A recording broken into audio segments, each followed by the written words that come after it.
Malam di Mesir turun perlahan, seperti tirai hitam yang disulam bintang. Di istana sang raja, obor-obor menyala pucat, menebar cahaya keemasan di dinding marmer dan tirai sutra. Raja duduk di singgasana tinggi, mata setengah terpejam, dan dalam lelapnya, suatu bayangan datang dari kedalaman mimpi. Ia melihat 7 ekor sapi gemuk berjalan anggun di tepi sungai Nil. Air memantulkan tubuh mereka yang sehat, berkulit mengilap, dan penuh tenaga. Tetapi dari balik kabut, muncul 7 ekor sapi kurus.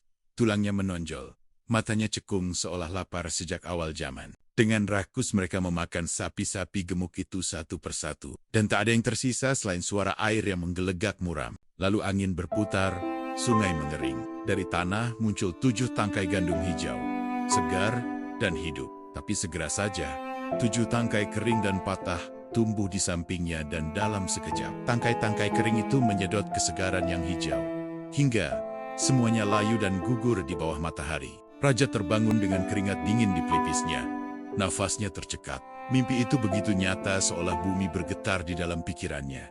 Apa maknanya? Gumam, apa yang hendak dikatakan langit melalui tidurku ini? Ia memanggil semua penafsir, ahli sihir, dan penasihat istana. Tapi tak satu pun bisa memberi jawaban yang memuaskan. Mereka hanya saling menatap, menebak-nebak tanpa makna. Sampai akhirnya, seorang pelayan muda yang dahulu pernah dipenjara bersama Nabi Yusuf berseru lirih, "Tuanku, aku mengenal seseorang yang dapat menakwil mimpi seperti membaca cermin air. Dia kini di penjara, namanya Yusuf."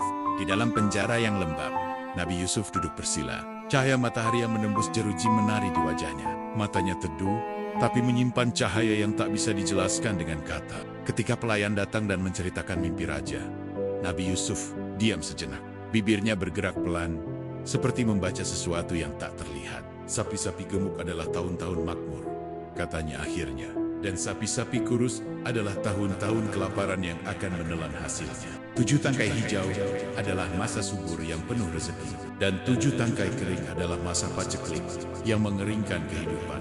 Ia mengangkat wajahnya, menatap langit sempit di atas jeruji. "Katakan pada raja, biarlah Mesir menanam dan menyimpan hasil panennya di tangkainya selama 7 tahun. Makanlah hanya sedikit, dan sisanya simpan. Karena setelah itu akan datang 7 tahun yang berat ketika bumi menolak memberi. Tapi bersabarlah, karena sesudah itu Allah akan turunkan hujan, dan manusia akan kembali memeras gandum mereka."